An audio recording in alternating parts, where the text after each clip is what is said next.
The morning came pale and thin, a weak light spilling over the mesas like an apology.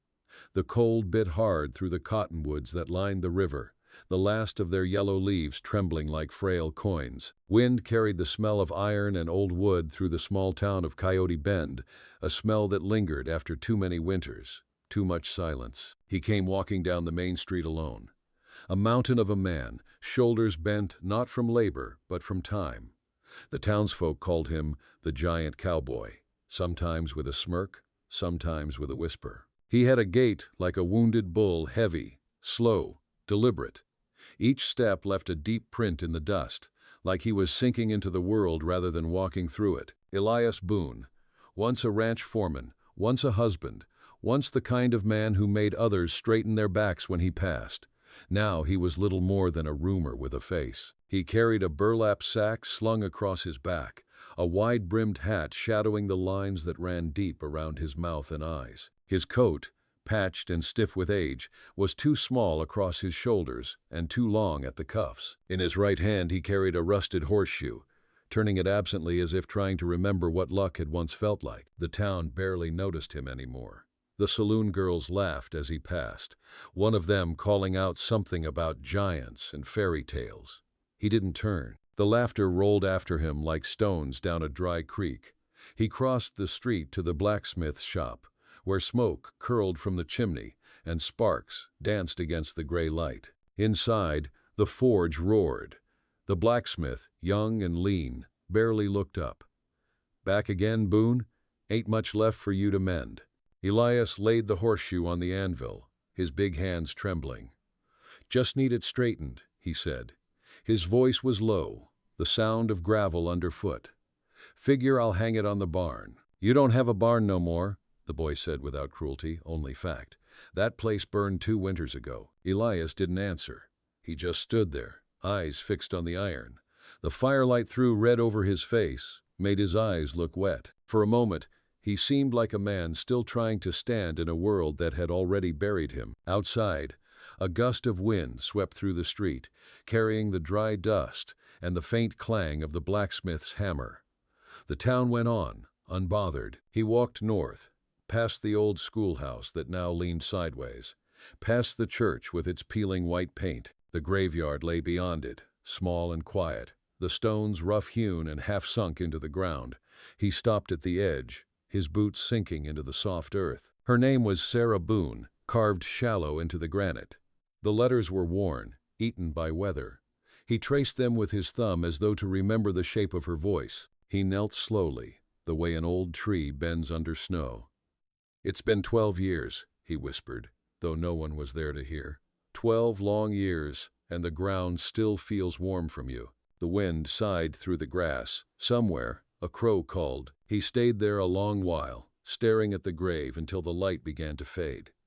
When he rose, his knees cracked, and the ache in his back reminded him of all the work he'd done and all that had been taken. He turned toward town again, where the lamps were starting to flicker to life one by one. At the far end of the street, a stagecoach had stopped. From it stepped a young woman in a gray dress, her face pale beneath the dust of travel. She carried a satchel and looked around as though the horizon itself might answer for something it had taken. Her name was Clara Wren, though Elias did not know that yet. She had come from the east, chasing a promise of work and a place to start over. What she found was a town half asleep, and a giant man walking through its dying light. Their eyes met just once, a flicker of recognition between two people too used to being unseen. She looked away first, pulling her coat tighter. He tipped his hat, awkward and slow, then moved on toward the livery. That night, the wind grew harder. The air smelled of rain that would not come. Elias lay on his cot in the back of the livery, staring at the ceiling boards. He could hear the horses shifting, the soft clatter of hooves on wood. He thought of Sarah, of firelight in her hair, of her laughter when the world was still kind. Then he thought of the townsfolk, of their cold eyes and whispered jokes. He closed his hand around the horseshoe he'd taken from the forge. It was bent, still rough at the edges, but solid. He pressed it against his chest and whispered, Maybe tomorrow. The wind rattled the window like a prayer unanswered. The next morning came with a red dawn, the kind that stains the sky like blood left to dry. Coyote Bend stirred slow from its sleep, smoke rising from chimneys, roosters crowing somewhere behind the general store. Elias Boone rose before the sun fully cleared the ridge. He washed his face in the horse trough out back, the water so cold it bit like teeth. He didn't mind. Pain was proof that he was still here. He saddled up the old bay mare Sweet Nellie and rode toward the river. The air was crisp, the earth soft from the night's thin frost. Cottonwoods shivered along the banks, their branches rattling like old bones. Every sound carried in that stillness, the creek's murmur, the creak of saddle leather, his own breath heavy in the cold. He remembered riding this same trail with Sarah, long before the fire took her. She'd loved the river, said the way it moved made her believe in forgiveness. Water don't hold grudges, she'd told him once. It just keeps moving. He'd smiled at that, though back then he still thought he could stubborn anything, even God. The water glinted silver now, and he stared at it too long. Behind his eyes, the past rose like smoke. Sarah's face glowing in the firelight, the screams, the collapse of wood, the smell of burning hair and skin. He had run into the flames once, but too late. He could still feel her hand slip away inside that inferno. He'd come out with half his back burned and nothing left to live for but the guilt. The sound of a voice startled him. "Hey there!" He turned. The woman from the coach, Clara Wren, stood on the bank, her gray dress brushing the frost. She held a pail and looked out of place, like a sparrow in winter. Her cheeks were pink from the cold, and her boots were caked in mud. "Didn't mean to startle you," she said. "I'm fetching water for Mrs. Daly. She's put me up at her boarding house till I find work." Elias nodded, unsure what to say. His voice, when it came, was low. "Plenty of work if you ain't afraid of dirt or wind," she smiled faintly. "Afraid of plenty of things, mister, but not that." They stood there in the quiet, the river whispering between them. She bent to fill the pail, her breath rising in small clouds. When she stood again, she glanced at him. "You're Boone, right? Folks said you used to run the North Ranch," he grunted. "Used to. I heard you were a good man to your crew." He looked at her then, really looked. There was something steady in her eyes, not pity, not curiosity, just recognition of hurt. "People say a lot of things," he said, mounting the mare. "Maybe," she replied softly, "but not all of it's lies." He rode off without another word, though the sound of her voice stayed with him longer than it should have. Days passed. Clara took up work at the mercantile, mending clothes and keeping books. The townsfolk found her polite, quick with a smile, and quicker still with a bit of scripture when the talk turned coarse. Elias saw her often, sometimes through the window of the store, sometimes at the well in the mornings. She'd nod, and he'd tip his hat. That was all. But it was enough to remind him he was not invisible. One afternoon, a storm rolled in from the west. The sky darkened to iron, wind ripping through town like an angry ghost. Elias was out near the old mill, fixing a fence that would never hold. He saw her struggling across the street, her shawl whipping, trying to pull a wagon tarp before the rain came. He went to her without thinking. "Get inside," he shouted over the wind. "Not till this is covered," she called back. Her hands fumbled with the rope. He took the knot from her and tied it down in one motion. Rain hit a moment later, cold and hard, drumming on the tin roofs. They ducked into the stable, soaked through. For a long while they said nothing. The rain filled the silence for them. Finally she spoke. "You're not the man they say you are." He turned toward her, brow furrowed. "And what do they say?" "That you're cursed, that you lost everything because you were proud." He stared at the dirt floor. "Maybe I was. Maybe I still am." She stepped closer. "Pride don't bury a woman. Fire does. Bad luck does. Maybe just life." He didn't answer. She could see the muscles in his jaw tighten. "I ain't looking for saving, Miss Wren," he said. "Maybe not," she said. "But maybe you could still save someone else." The rain eased then, softening into mist. He looked at her, her face lit by the faint light through the stable boards, and something inside him, long frozen, shifted. When the storm passed, they walked back through the mud in silence. But from that night on, they began to speak more often at the well, in the Mercantile, outside the church after Sunday service. The talk was easy, practical: weather, crops, the price of oats. But beneath it ran something warmer, quieter, like a river thawing under ice. Elias began to feel the weight in his chest loosen bit by bit.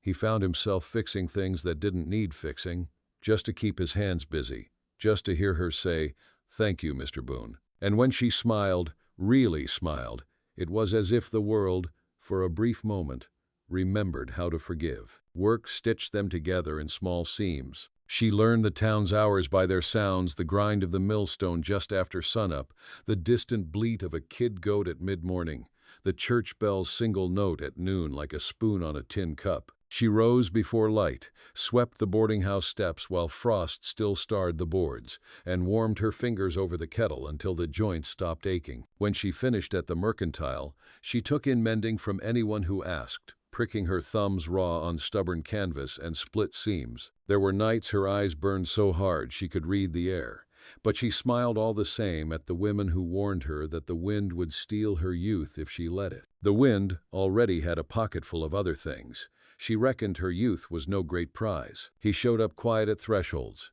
hat tipped low, asking nothing. A hinge needed easing. A fence staple had worked loose. The boarding-house stovepipe coughed soot and sparks. He handled each thing like it might startle and bruise, big hands turned careful by grief. Once, when a sack of flour split across the Mercantile floor, he knelt without a word and scooped the white into a pan with a feed scoop until the boards looked clean again. The clerk smirked at his broad back. A boy snickered from the doorway and said giants should learn to sweep without breaking the broom. Elias did not look up. The scooping went on steady as tide, and the room went still around the rhythm. They began to ride out some afternoons when work allowed.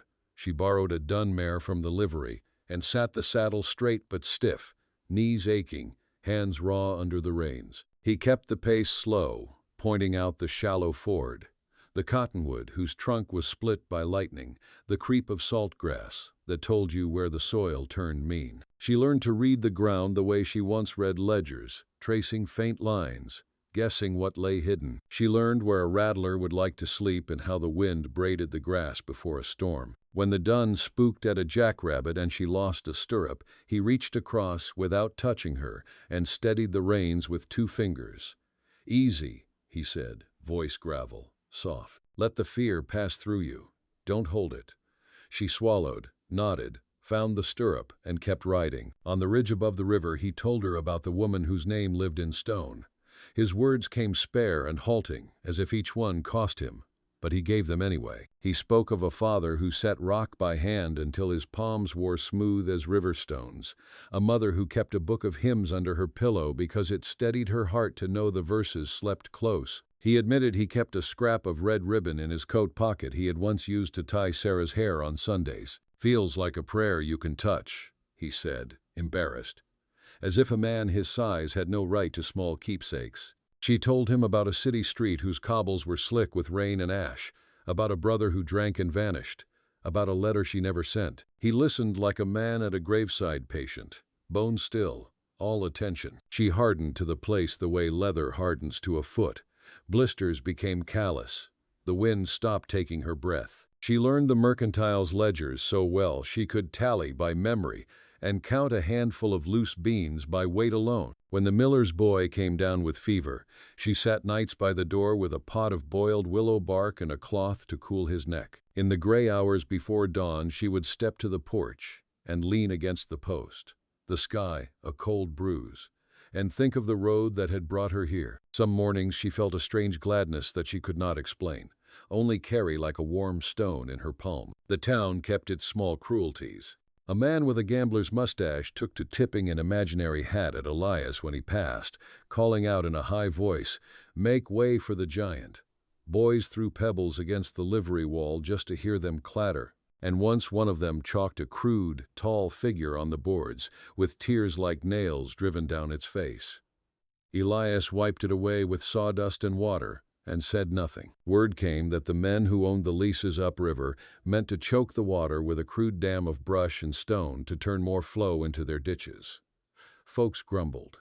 The preacher talked of fairness. The lessees sent back a note that talked of profit, which, in that country, often wore the same boots as law. On a cold evening, lamps burned amber behind oiled paper, the streets slick with a hard frost. She walked from the church with a tin of leftover stew for Mrs. Daly and saw a knot of men near the saloon porch, winter smoke threading their talk. When she drew close, the gambler with the mustache raised his voice. "Ask our giant to speak for us," he said, smiling without warmth. "He can dam a river with his hands." Laughter clattered like thrown cutlery.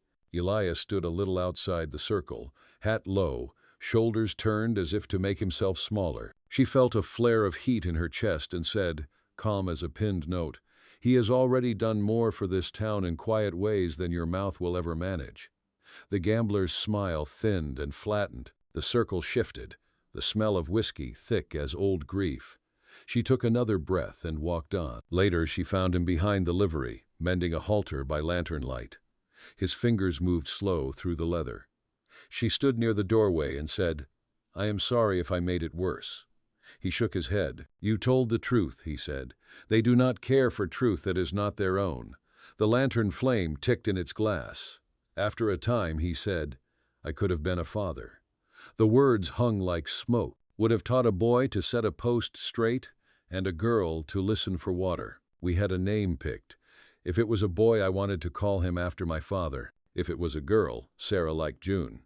He drew a breath that caught in the burnt places of his chest. "There is a shed behind the graveyard where the groundskeeper keeps his tools. I fixed the door last spring, left a little red ribbon tied to the hinge. Fool thing to do." She reached out, laid her hand on the halter where his hand rested, the leather warm from his work. "It is not foolish," she said. "It is the opposite of foolish." Snow came thin as sifted flour and stayed. The river ran iron dark and narrow, between rims of white. Men from upriver arrived with wagons loaded with brush and stone, talk hard and eyes harder. A deputy set his thumbs in his belt and said a lot of words that meant, "Leave be." The lessees laughed. A day later someone found the boarding house well fouled with dead mice, and Mrs. Daly sat hard on a chair with her hands in her lap and did not speak for a long while. Rumor moved like a fox, quick, sly, showing only its tail. That night the saloon doors flapped and banged and the gambler called out to plain air, asking who would stand when the river turned mean and the town went thirsty. No one answered. Elias was not there. He stood instead on the ridge above the water, wind clawing through his coat, looking down at the dark line that had taught his wife to say forgiveness. The town lay behind him, the future ahead, a brittle thing under winter sky. He closed his hand around the bent horseshoe in his pocket, and knew, like knowing weather from the taste of dust, that something was coming that would ask more than words. The next morning broke quiet, the kind of quiet that comes before a storm or after something sacred has passed. The clouds hung low and mean, their bellies bruised with snow. The river murmured under a crust of ice, its voice weaker now, strangled by the half-made dam the lessees had thrown up overnight. Men from the upper ranch rode through town with their collars turned high and their tempers higher, barking orders to no one who cared to listen. Clara watched from the mercantile window, her hands stilling over a spool of thread. She saw Elias down by the livery, his frame hunched as he hitched the mare to a wagon loaded with tools picks, spades, rope. His movements were measured, patient, the way a man behaves when he already knows what he means to do and has made peace with it. "Mr. Boone," she called when she caught up to him. The cold bit her lungs, but she didn't stop. "Where are you going?" He paused, lifting his head. "River," he said simply. "They've got rifles up there." He nodded. "Then I'll keep my hat low. Elias, please." Her voice trembled. "You can't fight men like that alone." He looked at her, and for the first time she saw not the weight of sorrow but the calm beneath it, the kind that comes when pain has burned through everything else. "I ain't fighting," he said, "just fixing what's breaking." She grabbed his sleeve. The wool was cold and rough against her fingers. "You could die." He gave a faint, tired smile. "I've been dying a long while, Miss Wren. Maybe it's time to make it mean something." She felt the breath leave her chest. "Then let me come with you." He shook his head. "You've got living to do." He climbed onto the wagon and clicked his tongue. The mare started forward, hooves crunching through thin snow. She stood there until he disappeared around the bend, the sound of wheels fading into the gray wind. By noon, the sky was a sheet of iron. Elias reached the river, where the makeshift dam hunched like a scar. Men from upriver were setting stakes, laughing as they worked. Their leader, a squat man in a sheepskin coat, turned when he saw Elias approach. "What's this?" he barked. "You come to lend a hand, old man?" Elias stepped down from the wagon. His breath steamed in the air. "You choke this river, you choke the town. Women won't have clean water, stock'll die come spring." The man spat into the snow. "Ain't my concern. Law says I can take what runs through my land. Law ain't the same as right." Laughter rippled through the crew. One man shouldered his rifle and sneered. "You gonna stop us?" Elias didn't move for a long moment. The river hissed behind him, sliding beneath the ice like a restless thing. "Not asking you," he said at last. "Telling you." He took a step forward. Someone cursed, and a rifle cracked. The shot echoed off the frozen cliffs, scattering birds into the gray. Elias stumbled but didn't fall. The bullet had grazed his arm, tearing through the coat. He kept walking, boots heavy, eyes fixed on the dam. "Stop him!" the sheepskin man shouted. But before another shot rang out, a voice cut through the wind. "That's enough." Clara stood on the rise above the river, her skirt whipping in the gusts. A pistol clutched awkwardly in both hands. Her eyes were wide but steady. "You shoot him again, and I'll put one through your leg." The men froze, uncertain. A woman with a gun and fire in her eyes was something they'd not prepared for. Elias turned toward her, disbelief breaking through his calm. "Clara, don't," she said. "You think you're the only one who can fix what's breaking?" Then the ice gave way with a groan, sudden and deep. Water surged through a crack near the base of the dam, widening fast. The men shouted, scrambling for footing. Elias saw how the current twisted toward the bank, where the wagon and tools stood. If the dam broke wrong, it would take half the town's bridge and flood the low houses by the church. He ran. "Elias!" Clara screamed. He waded into the river, the cold biting to the bone, each step a fight. The water rose to his waist, his chest, but he kept moving. He heaved the rope over the dam, looping it around a timber to guide the break. His breath came in white bursts. The sound of the water grew louder, wilder. "Get back!" he shouted to her. She couldn't move. The world had shrunk to the shape of him in that river, the massive shoulders, the bent back, the stubborn, impossible will. Then the dam gave way in a roar. The water burst through, carrying ice and stone, tearing everything apart. For one suspended moment, she saw him silhouetted against the gray sky, arms stretched wide as if to hold back the flood. Then he was gone. When the water receded, the dam was gone and the river ran free, churning with silt and broken wood. They found him at dusk, half buried in reeds a mile downstream, his hat still clutched in one hand, the bent horseshoe in the other. Clara knelt beside him, her face streaked with mud and tears. She brushed the hair from his brow, whispering his name like a prayer. Around her, the river murmured again, softer now, like forgiveness finally found. The townsfolk came at dawn to lay him in the churchyard beside Sarah. The sky cleared, and sunlight struck the snow so bright it hurt to look. Clara placed the red ribbon he'd once spoken of on his grave, tying it to the cross like a promise that love, once given, never truly dies. When spring came, the river ran clean again, and the fields greened faster than anyone remembered. Folks said the water sounded different, gentler, fuller somehow. And sometimes when the wind came down off the ridge at dusk, it carried a low hum, steady and deep, like the sound of a giant's heart still beating beneath the earth.